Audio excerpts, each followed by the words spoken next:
Le grand direct commence ce matin. Il est un peu plus de 10 heures. Nous sommes à Crangevrier. Regardez, les terrasses, c'est le grand jour dans la place du village aujourd'hui. Alors c'est pas sur un bar ou sur un restaurant. Nous sommes sur un chantier exceptionnel à Crangevrier.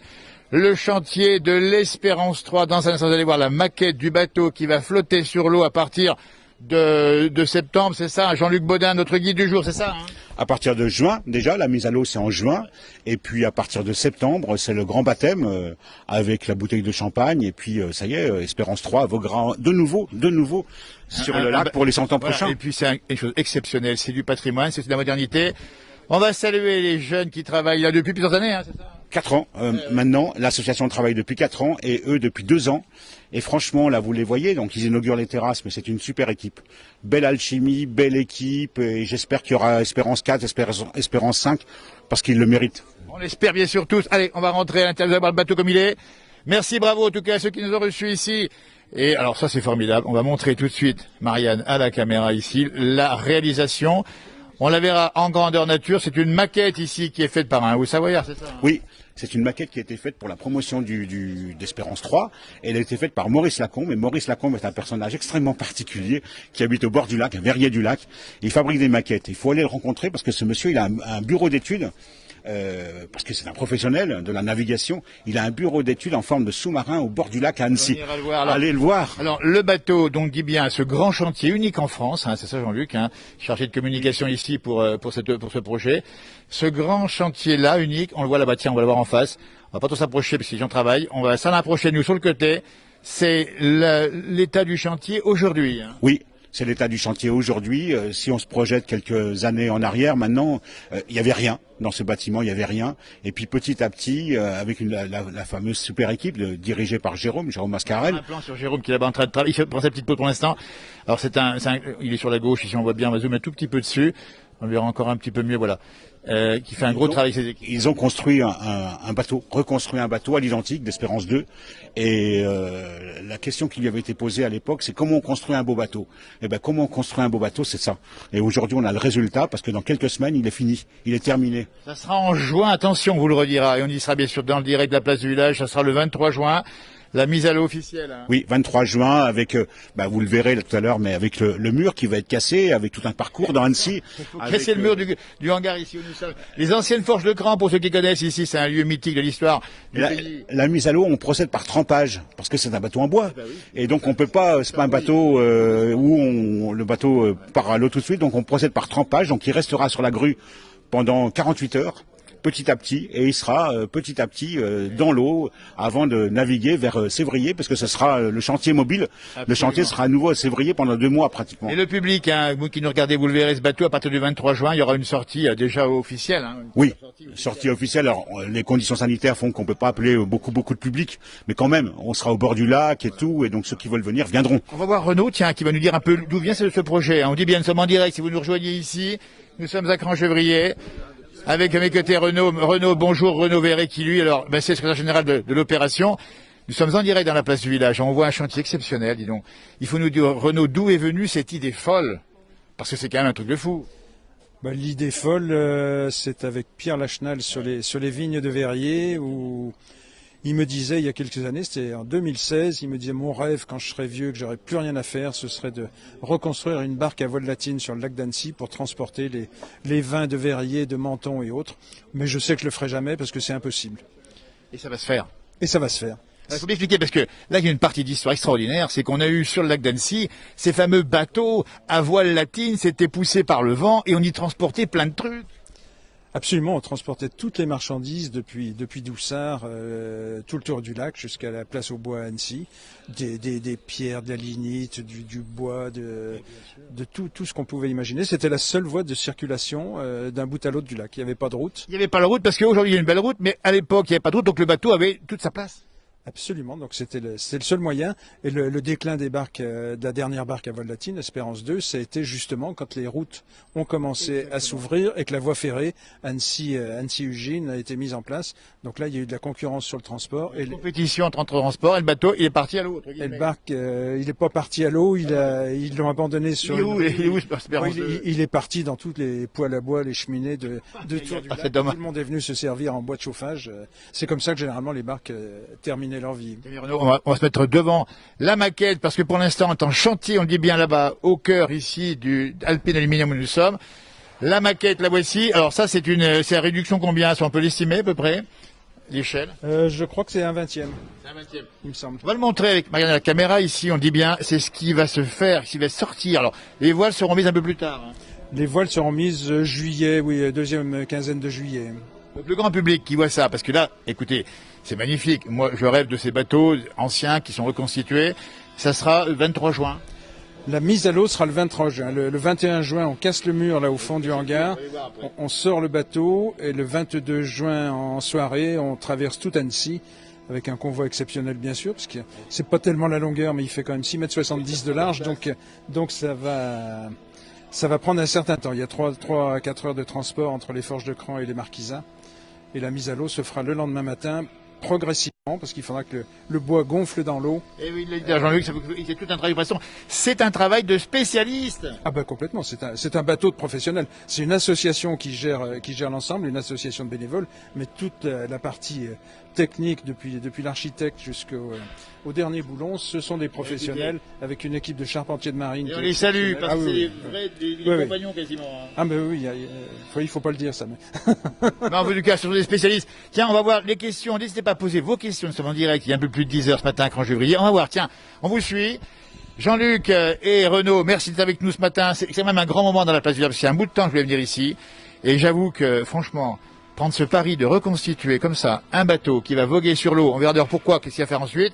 On va montrer les images. Alors ça, ça se passe pas ici, hein, c'est... Ça se passe. Si, ça se passe ici, ça. Alors, tenez, on va le montrer. Le Walou, L'Espérance qui a 2. fini dans les poils de la région. Du ponton de l'Impérial, qui n'existe plus d'ailleurs, hein, qu'il faudrait peut-être reconstruire pour la circonstance, mais encore que.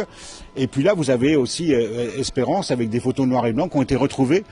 Il y a eu tout un travail, Renaud le sait mieux que quiconque, mais il y a eu tout un travail de patrimoine, de recherche, documentation pour reconstituer. Et donc il y a des gens qui nous ont amené, y compris des gens chez qui il existe encore des photos. Ils nous ont amené ces photos, on les a retrouvées aux archives, enfin bon. Donc il y a tout un travail de patrimoine. Et il y a quelque chose de très important dans cette association, c'est qu'on a un parrain qui s'appelle Philippe Grandchamp. Et Philippe Grandchamp est le parrain de l'association, mais il a écrit un bouquin sur la navigation sur le lac. Historien bien connu dans la région, et donc il nous a beaucoup aidé. Et d'ailleurs, on réfléchit avec Renaud à la réédition de son bouquin sous forme Espérance 3. Ce serait intéressant. Et puis alors, on va expliquer, on va avancer. On va expliquer aussi qu'il fallait les plans, dites donc, parce que c'est bien beau de refaire le bateau, mais est-ce qu'on avait encore les éléments pour le reproduire? Alors là, Renaud vous répondra mieux que moi, mais il y a bien sûr qu'il y avait quelques plans, pas beaucoup.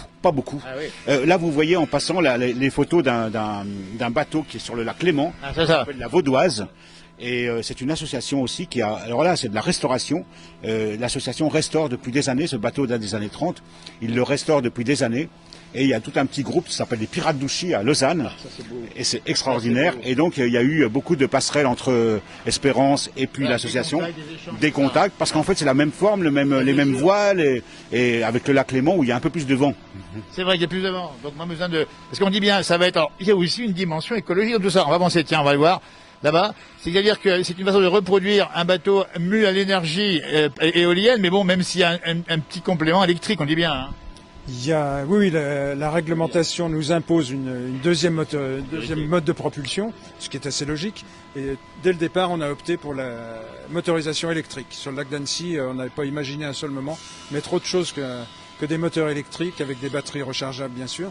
Donc c'est ce qui est en train de s'installer sur le bateau maintenant qu'on arrive dans la dernière étape. C'est ça. Et pas de bruit et propre. Regardez, tiens, ça c'est une image reconstituée. Dans quelques semaines à Annecy, ou en tout cas au bord de lac d'Annecy, vous verrez ce bateau et on le verra de partout. On le verra absolument de partout, bien sûr, parce qu'il sera sur le Léman. Il y a 5 ou 6 bateaux barques à voile latine de ce type, plus ou moins grandes. Sur le lac d'Annecy, il n'y en a pas eu depuis 1930, donc ça va changer pas mal de choses quand même. Et retour justement au passé, ça va être intéressant parce que on va pouvoir imaginer comment on travaillait autrefois. Oui, alors C'est un projet qui est à la fois tourné vers le passé, mais tourné vers l'avenir.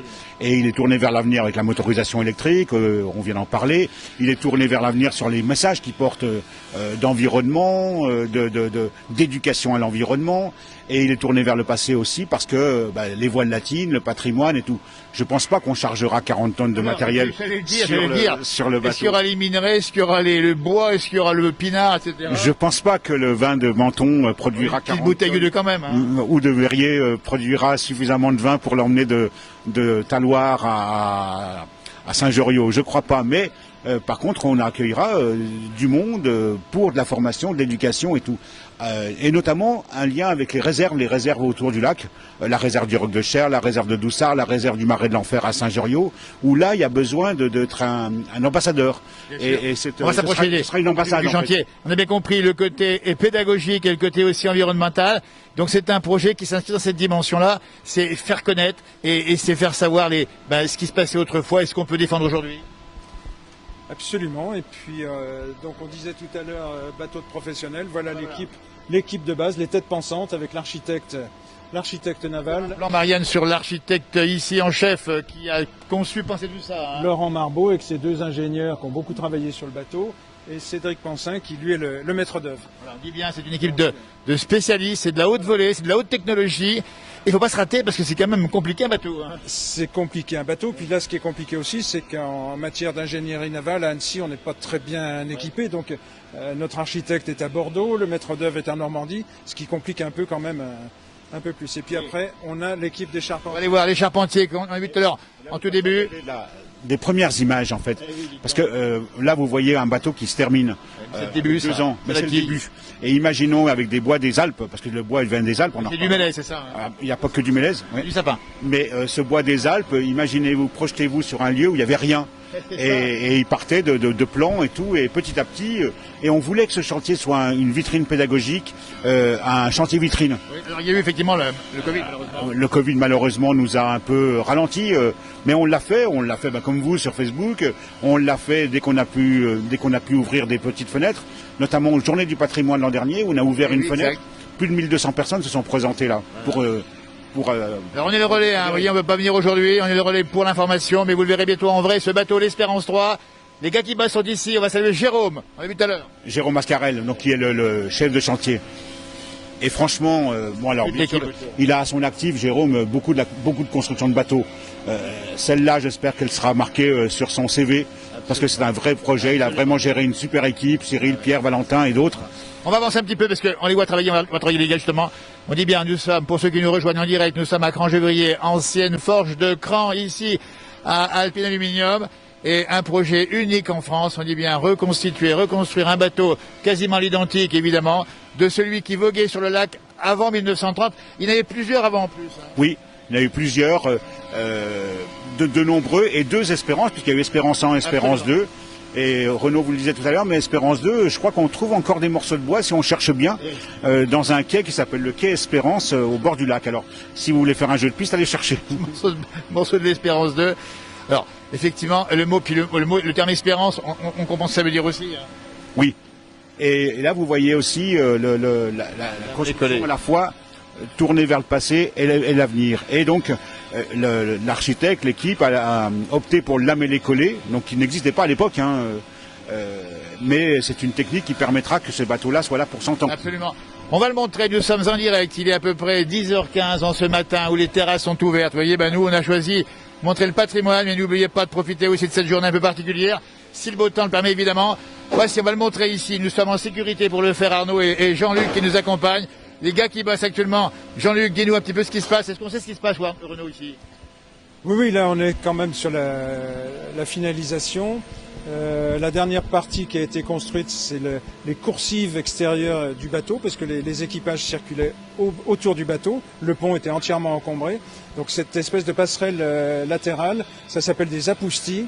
Et c'est ce qu'ils sont en train de faire ici. Donc on voit toutes les pièces de chaîne qui vont supporter ces apoustis. Et là on est sur la partie avant du bateau qui va se refermer maintenant. Alors on va regarder, on va montrer, tiens, là, parce qu'on a bien compris que nous sommes dans le chantier. Si vous nous rejoignez évidemment, n'hésitez pas à poser vos questions. L'Espérance 3 en construction ici, on va s'en approcher par ici, par là. Voilà, on risque rien, là, on risque rien. On va presque le toucher, vous voyez. Unique en France, on le dit bien, dans la place du village. L'Espérance 3 en direct, si vous ne le connaissez pas. C'est une exclusivité. Et bientôt, allez hop, sur le lac en vrai. Ça fait, et Renaud, viens voir, ça fait une émotion, hein, de voir, vous qui dirigez ça depuis le début, de voir le bébé prendre corps. Ah bah c'est sûr, là on arrive à quasiment 5 ans du début du projet dans la tête. Et bon, il y a eu pas mal d'embûches sur tout le parcours, des embûches financières bien sûr. Heureusement, on a été beaucoup aidé par des collectivités d'une part, et puis aussi les mécènes, tous les particuliers qui ont fait des dons pour que le bateau puisse se construire. Donc maintenant, c'est vrai que c'est une certaine émotion. Il y en aura d'autres quand on va sortir le bateau. Parce qu'il y a le cas à taper fort parce que il y a du travail et puis il y a surtout un projet exceptionnel et puis ce plaisir de montrer au plus grand nombre justement ce que vous avez dit, l'histoire, le patrimoine, l'environnement, la modernité aussi, tout ça participe à un projet collectif étonnant. Bien sûr, parce que c'est un bateau patrimonial, on reconstruit le bateau de 1930, mais avec les techniques modernes maintenant, Jean-Luc l'a dit, le lamellé-collé, on a toute cette équipe de charpentiers qui transmet un savoir-faire, et ça c'est extraordinaire de pouvoir montrer toutes leurs techniques, leur façon de travailler. Un petit plan sur les gars qui bossent ici, les jeunes ici, là, avec le geste, on va s'approcher un tout petit peu avec le zoom ici, voilà, on le voit bien. Parce que c'est ça aussi, c'est qu'il y a tout ce savoir-faire, parce que derrière ça, on a bien dit, c'est des gestes à conserver, et puis des gestes pour l'avenir aussi. Absolument. Alors le savoir-faire est très important, et la transmission de ce savoir-faire est très importante. Et c'est pour ça aussi qu'on voulait ce chantier vitrine, et c'est pour ça que Jérôme, avec son équipe, ils ont pu accueillir quand même beaucoup de gens. Des compagnons sont venus ici, il y a beaucoup de gens qui travaillent dans le bois dans la région, ils sont venus pour s'approprier ces savoir-faire, qui sont quand même malheureusement, comme le disait Renaud tout à l'heure, dans la région, assez peu courants. C'est vrai. Alors, le bois, on va le dire, on va regarder un petit peu les messages qui nous rejoignent ici en direct, on dit bien. Voilà, n'hésitez pas à nous dire, poser des questions, on y répondra évidemment. Le bois, c'est du bois du pays, c'est ça, hein? C'est du bois de pays, oui, pour la plus grande part. Sapin, mélèze. Donc mélèze, on est allé jusque dans les Hautes-Alpes. Là-bas, il pousse davantage. On n'est pas un département où il y a beaucoup de mélèze. Et puis après, il y a quelques pièces en chêne. Les pièces qui sont les plus sollicitées, comme celles qui étaient en train d'être posées, sont en chêne. Donc là, ça vient du Jura. Voilà, écoutez, alors, on n'a pas ici les voiles, on dit bien, elles seront posées uniquement plus tard, parce que ça va être à ce moment-là, à Sevrier qu'on pose les voiles. Oui, sur le chantier, dans la dernière phase, parce qu'en fait, on fait une mise à l'eau qui est la continuation du chantier. Le chantier continue à l'eau dans la cale sèche, dans la cale, ça s'appelle pas sèche d'ailleurs, la cale de Sevrier. Oui, et là seront posées les voiles. Et d'ailleurs, à ce propos, c'est un petit clin d'œil, puisqu'on profite de la place du village pour faire ce petit clin d'œil. On est dans la dernière ligne droite, et pour que les Annéciens adhèrent à ce projet, on a lancé une souscription via la Fondation du Patrimoine sur achetez-vous les voiles, quoi. Achetez-vous les voiles, n'hésitez pas à soutenir justement ce projet unique en France. Voilà, pour la Fondation du Patrimoine, avec un petit focus sur ce que c'est que les voiles latines. Parce que c'est vraiment une belle histoire, ces voiles latines, hein, qui remontent à l'Égypte et à Genève avec le lac Léman. Et il y a une très très belle histoire. Et donc on a essayé de raconter une histoire en disant, procurez-vous un petit bout de la voile pour 2 euros, 3 euros, 5 euros, 10 euros ou plus. Procurez-vous un bout de voile, ça sera aussi à vous d'une certaine manière. Alors, il faut expliquer, on va avancer un petit peu par là-bas. Quand le bateau sera à l'eau, quand il sera mis en place, hein, on va avancer un petit peu par ici, quand il sera mis en place, qu'est-ce qui va se passer après pour ce bateau quand il sera sur l'eau, qui va voguer, qui pourra le voir, qui pourra monter dessus, qui pourra participer, c'est ça qui nous intéresse aussi.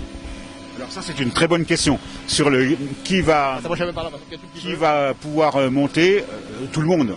Mais il a une vocation environnementale, il a une vocation pédagogique. Donc la première, on va dire cible, sont les écoles.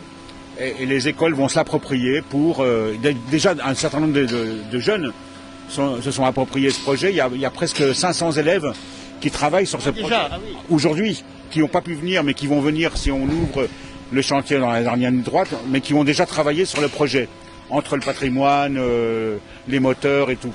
Donc les élèves, ça va de la maternelle, pas de la maternelle, mais un peu plus, jusqu'au lycée. Donc ça, ce sera notre première cible demain. Après les entreprises, avec sans doute des petites, on va dire, formations environnementales et autres, donc ce sont les entreprises, et puis les particuliers. Les particuliers qui vont pouvoir quand même monter dessus avec... alors on n'est pas comme sur le Léman avec des bateaux où on achètera sa place à 10 euros et on pourra partir. Et on est en train de construire différents partenariats, notamment avec la compagnie des bateaux, pour qu'on invente justement quelque chose qui fasse que tout le monde puisse l'approprier. Et puis Renaud, le bonheur, le rêve de voir ce bateau voguer sur l'eau. On imagine les familles le dimanche ou les amis et puis tous les gens, les vacanciers, les millions de vacanciers qui vont voir. Mais qu'est-ce que c'est que ça? Bien sûr, oui, c'est Une attraction. c'est vraiment une découverte sur Annecy. Je ne sais pas si on pourra estimer le nombre de photos qui sera prise J'imagine, je vais vous le sur dire. le lac avec ce bateau. Et puis en plus, on est très content parce qu'il va avoir une place dans le canal du Thiou, donc en plein cœur d'Annecy. Alors, on sait où déjà?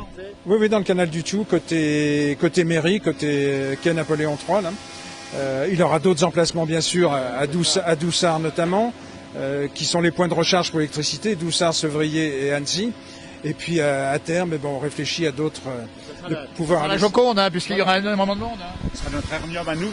Mais projetez-vous demain, parce qu'on parle de photos, tu parles de photos, mais plus une photo du lac sera faite par les touristes, sans qu'il y ait Espérance 3 sur le... J'allais le dire, effectivement. Alors, on nous pose la question à l'instant même, est-ce qu'on peut visiter le chantier? On dit que non aujourd'hui. Non, on dit oui aujourd'hui. Oui. Parce que Aujourd'hui, on dit oui. Non, attendez, oui, alors ça change tout, on va répondre à... Oui, on dit oui, et c'est d'ailleurs une exclusivité Place du Village, ça. absolument, on est du jour là. On dit oui parce que il y a deux oui. Il y a un oui parce que les conditions sanitaires se desserrent un peu. Premier oui. Deuxième oui, c'est qu'on va ouvrir le chantier pour une dernière fois au public le 5 juin prochain. C'est important, 5 juin, ouvert au public. Une journée porte ouverte. Et puis par petits groupes constitués en allant sur notre site, vous pouvez constituer un groupe et venir voir le chantier. Espérance 3, c'est le site, n'hésitez pas à aller le voir et à prendre rendez-vous parce que aujourd'hui on peut pas venir maintenant. Non, il faut qu'on prenne rendez-vous, qu'on fasse des groupes constitués. On a des guides qui sont formés, qui expliquent tout le parcours du bateau, le parcours de l'association, l'histoire des bateaux, l'histoire de la construction. Donc l'intérêt, c'est de faire cette visite avec le guide. Et ça, on a une dizaine de guides qui sont formés, qui ont déjà travaillé un petit peu, mais pas suffisamment sur le chantier, malgré à cause de tous ces événements. Mais enfin bon, on a encore un mois pour le faire. En tout cas, quelle histoire d'arriver à atteindre ses rêves finalement. C'est ça en fait. On l'a pensé, vous l'avez fait. Oui, oui, et tout ça, c'est parti, oui, d'une conversation banale. Après quelques mécènes qui viennent se greffer là-dessus et qui croient au projet, qui en entraînent d'autres derrière, qui entraînent le département, la région. C'est la boule de neige qui roule, qui roule. On verra un petit peu là-bas sur les annonceurs qui sont en face, avant quelques-uns en tout cas. Il faut saluer effectivement les partenaires parce que il a fallu quand même des moyens, mobiliser beaucoup de compétences. Oui, et beaucoup de compétences, ça c'est vrai. Beaucoup de partenaires, ça c'est vrai aussi. On le disait, département, région, ont tout de suite dit oui. La région Auvergne-Rhône-Alpes, oui. Haute-Savoie département. Et fortement oui. On a des gens comme Catherine Pacoret qui travaille sur le patrimoine. Salut Catherine, qui s'intéresse beaucoup au patrimoine. Qui nous a beaucoup aidé pour constituer le dossier. Son mari est là, enfin pas Léas, pardon. Son mari, Vincent Pacoret, nous avait beaucoup aidé dans le département pour constituer le dossier. Donc il y a beaucoup de gens qui ont cru. Et ce qui est très important, c'est que c'est un sujet fédérateur. On ne fait pas de politique. C'est ça. On est pas clivant du tout, donc on est extrêmement fédérateur. Et c'est pour ça qu'on voulait embarquer, faire monter à bord, sans jeu de mots. Et donc en faisant monter à bord les Annéciens, demain on voudrait et on veut, et ce sera, on peut vous le garantir aujourd'hui, ce sera un outil de fierté de l'agglomération de demain. Bien sûr. Il y a la fête du lac, il y aura effectivement l'Espérance 3 et je pense même, Renaud, dis donc, que c'est un objectif pour les vacanciers d'aller voir ce fameux bateau. Ah bien sûr, oui, ça sera. Faut pas le rater. Non, ce sera une des attractions, un des centres d'intérêt d'Annecy, en plus de tous les autres. Mais c'est vrai que le bateau, soit à quai, soit en navigation, ce sera quand même quelque chose que les gens viendront voir et se déplaceront pour le voir, bien sûr. Vous vous rendez compte, cette région avec plein de centres d'intérêt, un de plus, et l'Espérance 3 très bientôt. Et oui, et cet été, très important parce que c'est un chantier qui continue. Dans la cale de Sévrier, on est à la côté de la plage à Sévrier, donc à côté du port de Sévrier. Donc les Annéciens, vos 450 000 abonnés, pourront venir voir le chantier et même plus, qui vont pouvoir venir voir le chantier, se l'accaparer. On pense avec l'association qu'on va mettre un petit stand d'explication, de pédagogie, de commentaires. L'équipe aura pratiquement terminé son chantier. Donc on voudrait que tout le monde vienne le voir avant le baptême. Parce qu'il y a une chose très importante, c'est le baptême au mois de septembre. Le 17 septembre, je reviens du patrimoine. Voilà, qui bouclera la boucle en gros. Et qui terminera ce chantier avec la bouteille de champagne qui va claquer. La bouteille de champagne et pas que, on fera une marraine. Une marraine et peut-être plus même, locale et nationale ou internationale. Et on veut vraiment que là ce soit le lancement officiel. Et c'est là que se feront les discours, les remerciements, le grand merci, l'immense merci à tous nos partenaires. Et en plus, on aura l'occasion de se revoir davantage et presque de s'embrasser au moment-là. Hein. On espère en tout cas. Absolument. Oui. Ce qui est extraordinaire dans cette aventure, moi, je trouve, c'est tous les gens qui ont cru en notre projet dès le départ, ce qui prouve qu'il y avait un manque, forcément, parce qu'on est parti il y a 4-5 ans, avec des photos, des images, et on a dit voilà ce qu'on veut faire. Et tout le monde est venu nous aider, tout le monde a participé, et je trouve ça assez extraordinaire. On va saluer tous les partenaires, toutes les compétences, tous ceux qui ont cette idée, et bien sûr vous également pour cette réalisation. On dit bien, nous sommes encore en direct ici à 10h30. C'est les anciennes forges de Cran et il se passe un truc extraordinaire. On est aux dernières lignes droites. Ici, on est bien. On a titré ça pour l'Espérance 3 qui va voguer sur le lac d'Annecy, qu'on ne pourra plus jamais manquer. Ça sera encore plus connu que le Mont Blanc peut-être. Oh, certainement. Certainement, on va dire comme ça. On va faire un... Plus accessible en tout cas. Ah oui, en tout cas pour tout le monde. Vous disiez que vous étiez sur les anciennes forges de Cran. Les anciennes forges de Cran, c'est un site emblématique d'Annecy, là. Bien sûr. Et qui a fabriqué de l'aluminium. Et c'est assez intéressant de faire un petit clin d'œil sur ces anciennes forges de Cran qui terminent par un chantier en bois. Oui, exact. L'aluminium, le bois, l'évolution, la technologie, La matière. On va faire un plan, tiens, Marianne, sur les objets qui sont là-bas tout au fond. On les voit là-bas au fond. C'est tous les outils techniques qui sont très nombreux ici parce que c'est sophistiqué, c'est complexe. Et on était très heureux, Renaud et Jean-Luc, d'être avec vous ce matin pour ce jour symbolique de déconfinement. On a envie de prendre le grand air et on va le faire ensemble. On se reverra. Hein. Donc on rappelle bien les dates. Le 5 juin, c'est la... 5 juin, journée porte ouverte. Déjà, premier temps, c'est notre petite assemblée générale, en virtuel encore une fois, en virtuel, en visioconférence encore une fois, dans quelques semaines, dans quelques jours maintenant, la semaine prochaine. Le 5 juin, journée porte ouverte. L'ouverture au chantier pour les Annéciens qui le souhaitent par petits groupes en allant sur notre site. Et puis, le grand rendez-vous, le vrai rendez-vous sur la mise à l'eau, où là, pendant 3 jours, on va accueillir les Annéciens. Alors on va pas faire de grands groupes parce que les conditions sanitaires ne le permettront pas, mais on accueille pendant 3 jours les Annéciens de 23, 24 et 25 juin. Et le vendredi du 25 juin, le bateau partira d'Annecy, des Marquisats, à son fin de chantier à Sévrier. On rappelle bien qu'il y aura encore l'inauguration officielle. On y sera pour toutes ces étapes parce qu'on était impatients, pour tout vous dire, de montrer à nos publics Facebook cette image-là. C'est en construction, mais c'est une belle promesse d'espérance. C'est aussi le nom du bateau, l'Espérance 3, sur le lac d'Annecy. Absolument. Et on est ravis de vous accueillir parce que ce que Renaud le disait, mais ce qui réunit tout le monde aujourd'hui, c'est le territoire. Patrimoine et notre territoire. Et c'est cette petite fierté. Donc accueillir la place du village pour ce Facebook, on est ravis. C'est super gentil, c'est ça. C'est plus fort, plus haut, tous ensemble. Merci Renaud. Merci à vous surtout d'être l'association. Oui, merci à tous ceux qui ont participé. Oui, bien sûr. Et Jean-Luc, merci, parce que Jean-Luc, on le connaît bien, il aime ces choses du territoire, ces choses simples, il en parle aussi tellement bien. On aura l'occasion d'ailleurs de mettre en valeur tous les gens, et on fera des portraits de tous les gens qui l'ont construit. Les fameux charpentiers de marine en Savoie, Haute-Savoie, il n'y en a pas tellement. Hein, J'imagine qu'on va devenir un spécialiste pour les bateaux, on ne le savait pas non plus. Bravo à tous. Allez, merci encore à la caméra. C'était aujourd'hui Marianne. N'oubliez pas, les terrasses sont ouvertes depuis ce matin. On aura l'occasion de le montrer sur cette page même. Et bon, c'est pas forcément les bonnes conditions météo aujourd'hui. Non, mais pour le bateau, c'est très bien. Jérôme, chef de chantier, dit pourvu que ce temps continue, parce qu'il faut de l'humidité pour le bateau. Exactement, s'il fait trop chaud, trop sec, les bois vont sécher trop vite. Donc c'est... On va faire un plan sur Jérôme, Marianne là-bas. Il travaille, c'est lui le chef un peu du technique du chantier. Et on avait inventé un slogan avec une agence. Demain, il aura besoin de vent. Espérance 3 aura besoin de vent. Mais encore aujourd'hui, il a besoin de vous. C'est pas mal ça. En tout cas, merci à vous. Bon vent. C'est de le faire à l'Espérance 3. Et on suivra l'affaire. On ne la lâchera pas. On sera là, bien sûr, on dit bien, au mois de juin pour la sortie du bateau officiel, parce qu'il faudra casser le mur au fond. On l'a pas dit, on l'a dit tout à l'heure. Ah oui, absolument. On casse le mur. Ce sera un grand moment. Et on a une chance extraordinaire, c'est qu'on ne remontera pas le mur. Donc, en plus, c'est fait comme ça. On casse le mur et la société Solevage, ça va être un convoi exceptionnel extraordinaire. Hein. Imaginez 4 heures pour aller de Cran-Gévrier à Annecy. Il y aura des caméras, j'imagine, ce jour-là. Ah oui, certainement. Oui, ce sera médiatisé, certainement. C'est un événement, oui, c'est jamais arrivé à Annecy. C'est unique, vous voyez, on est là aussi. C'est unique en France et presque au monde. Merci beaucoup Renaud, merci Jean-Luc, merci Marianne, à tout bientôt. N'oubliez pas ce soir le direct avec Yoann Guillermin, ça sera à 19h et prenez du bon temps sur les terrasses. Ah oui, pas merci, salut, bye bye.